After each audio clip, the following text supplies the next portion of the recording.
Hello everyone, आप सभी का स्वागत है आपके अपने यूट्यूब चैनल वाईएम के एजुकेशन क्लास पर।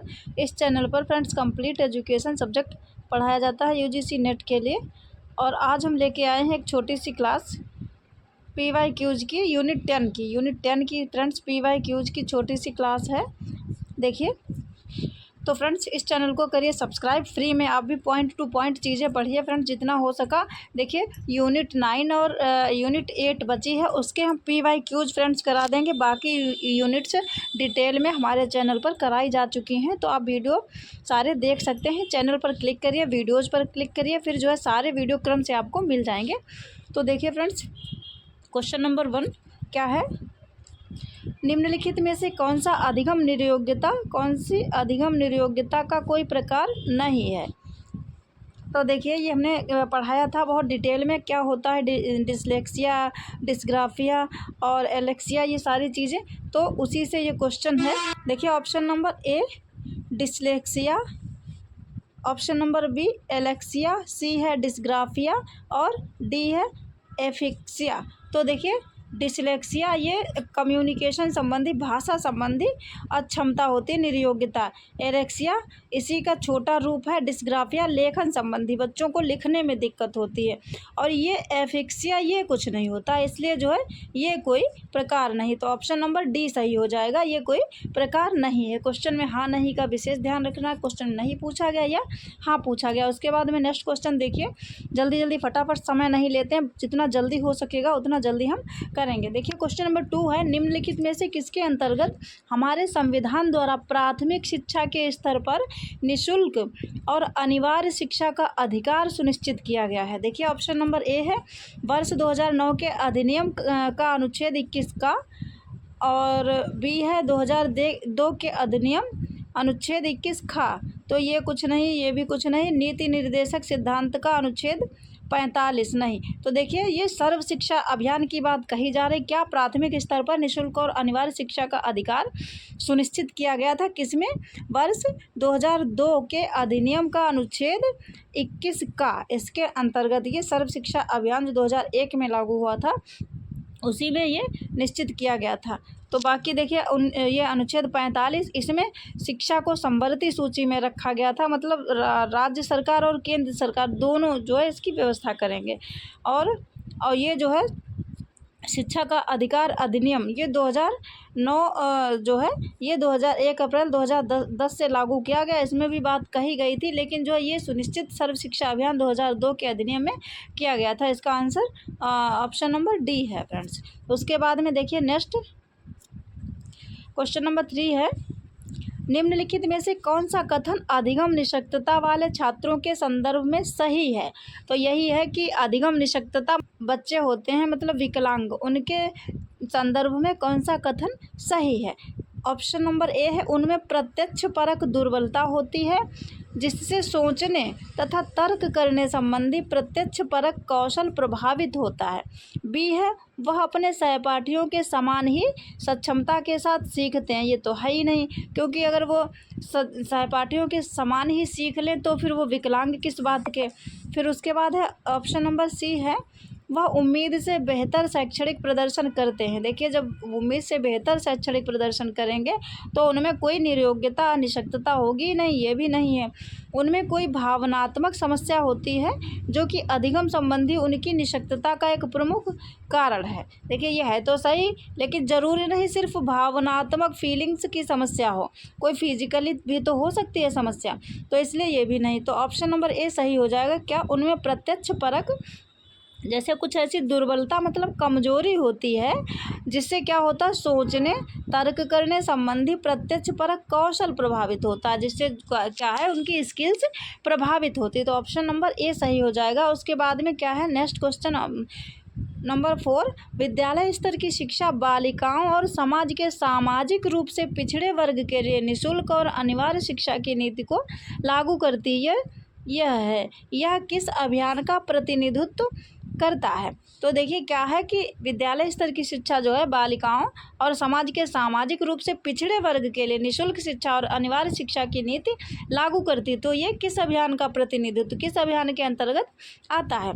देखिए प्रतिभा को प्रोत्साहित करना, बी है समता और समानता, सी सुरक्षा सुनिश्चित करना, डी है विविध जरूरत को पूरा करना। देखिए इसका भी कोई मतलब नहीं कि समानता ला के सभी ज़रूरतें पूरी हो जाएं, सुरक्षा सुनिश्चित करना सिर्फ नहीं है, प्रतिभा को प्रोत्साहित करना भी नहीं। तो क्या है? ये समानता लाना, जो कमज़ोर वर्ग के बच्चे हैं, पिछड़े बच्चे हैं, बालिकाएं हैं, इन सभी को समान रूप से शिक्षा दी जाएगी। तो होगा क्या? समाज में समता और समानता आएगी। तो ऑप्शन नंबर बी सही हो जाएगा। उसके बाद नेक्स्ट है क्वेश्चन नंबर 5। क्वेश्चन नंबर 5 देखिए ये है मैचिंग वाला।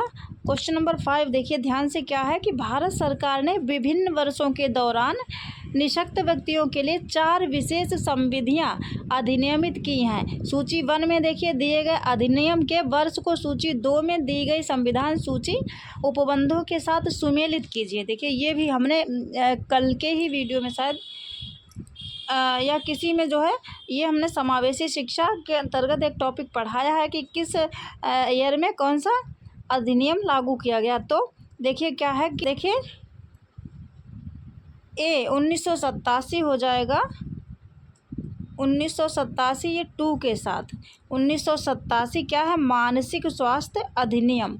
उसके बाद बी है, बी किसके साथ जाएगा? 3 के साथ 1992 है भारतीय पुनर्वास परिषद अधिनियम। और 1995 सी है 1 निःशक्त व्यक्ति अधिनियम PWD एक्ट, ये भी डिटेल में बताया था 1995। उसके बाद डी है 1999 ये 4 के साथ स्वाधीनता, प्रमस्तिष्क अंगघात, मानसिक मंदता और बहु, ये बहु है निःशक्तता से पीड़ित व्यक्तियों हेतु राष्ट्रीय न्यास अधिनियम, national trust for welfare, prism cerebral policy, mental retardation, multiple disabilities. तो इन सब के बारे में 1999 में बात की गई थी। बाकी से 1987 क्या हो गया?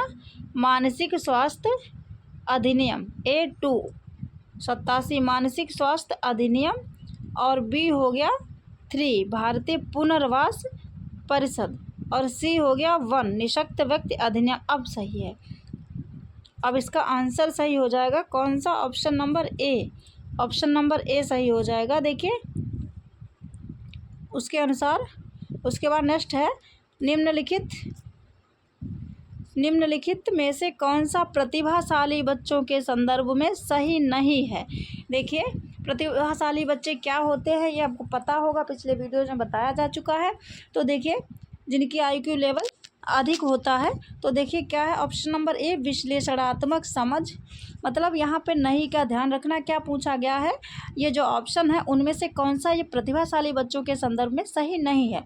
तो विश्लेषणात्मक समझ, बी है संश्लेषित अंतर्दृष्टि, सी है सृजनात्मक पुनर्प्रस्तुति, दक्षताओं का व्यावहारिक अनुप्रयोग। तो इसमें सही नहीं है ऑप्शन नंबर सी, ये देखिए सृजनात्मक पुनर्प्रस्तुति। देखिए विश्लेषणात्मक जो प्रतिभाशाली, जो होशियार, पढ़ने में तेज बच्चे हैं, समझ उनमें होगी, संश्लेषित अंतर्दृष्टि भी, दक्षताओं का व्यवहारिक अनुप्रयोग भी करेंगे। लेकिन ज़रूरी नहीं है जो बच्चा प्रतिभाशाली है वो सृजनात्मक भी हो। सृजनात्मक बच्चा क्या होता है? जो क्रिएटिविटी, जो मतलब जिनका मस्तिष्क कुछ खोजबीन में लगा रहता है, कुछ नया क्रिएट करने के लिए, कुछ वैज्ञानिक प्रवृत्ति उनके अंतर्गत होती है। तो ज़रूरी नहीं है जो बच्चा प्रतिभाशाली है वो सृजनात्मक भी हो। तो इसीलिए यही सही हो जाएगा कि सृजनात्मक पुनर्प्रस्तुत। उसके बाद नेक्स्ट है क्वेश्चन नंबर 7, निम्नलिखित में से क्या समावेशी शिक्षा का तत्व नहीं है?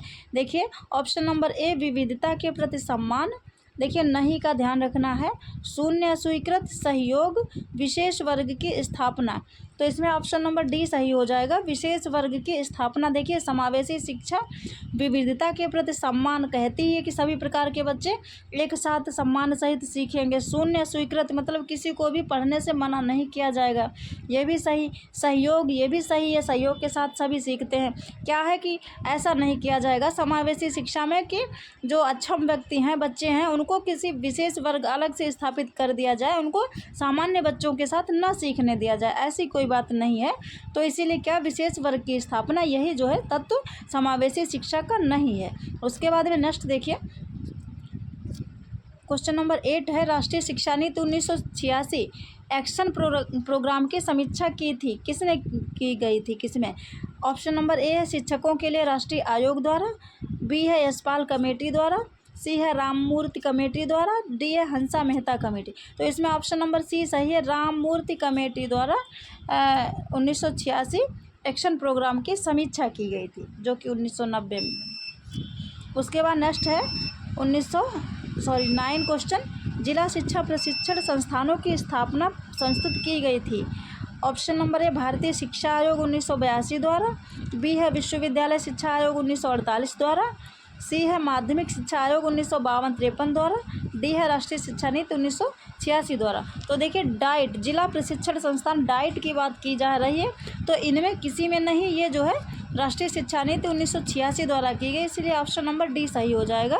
उसके बाद क्वेश्चन नंबर 10 है, भारत में समाज के कमज़ोर वर्गों के लिए शिक्षा के अवसर से संबंधित विधान निम्नलिखित में से किसे उजागर करने का उदाहरण है? ऑप्शन नंबर ए है शिक्षा का राजनीतिक स्वरूप, शिक्षा का सामाजिक स्वरूप, शिक्षा का आर्थिक स्वरूप, शिक्षा का सांस्कृतिक स्वरूप। तो इसमें ऑप्शन नंबर बी सही हो जाएगा, शिक्षा का सामाजिक स्वरूप उजागर करने के लिए क्या वर्ग हैं, उनके लिए शिक्षा के अवसर से संबंधित अवसर मतलब दिए गए कमज़ोर वर्गों को, तो ये सामाजिक समानता लाने के लिए किया गया, इसलिए ऑप्शन नंबर बी सामाजिक स्वरूप ये सही हो जाएगा। तो आज के लिए इतना ही, ये मोस्ट इंपॉर्टेंट टॉप 10 क्वेश्चन है पिछले ईयर्स में आए हुए हैं 2017-18 इन सभी में। तो क्या है फ्रेंड्स, अगर आपको ये चीज़ें समझ में आए तो वीडियो को लाइक, चैनल को कर लीजिए सब्सक्राइब, इसी प्रकार की इंपॉर्टेंट चीज़ें आपके समक्ष हम लेके आते रहेंगे। तो अब ये है शाम के 7 बजे ये PYQs की क्लास, और सुबह जो है 6:30 बजे आपको एक क्लास मिलेगी, या तो PYQs की या फिर किसी जो यूनिट 9 और 10 9 और 8 बचे हैं उनसे संबंधित इम्पोर्टेंट टॉपिक की। तो फ्री में सारी चीज़ें देखिए पढ़ने के लिए। आप भी इस चैनल को करिए सब्सक्राइब, वैसे आपकी बेहतर तैयारी चल ही रही होगी। जून के बाद भी इसमें क्रम से अनवरत रूप से सारी चीज़ें और भी सिस्टमेटिक ढंग से जारी रहेंगी। अभी नया है तो भी जो है इसमें बहुत सारी चीज़ें आपको सीखने को मिलेंगी। तो आज के लिए इतना ही।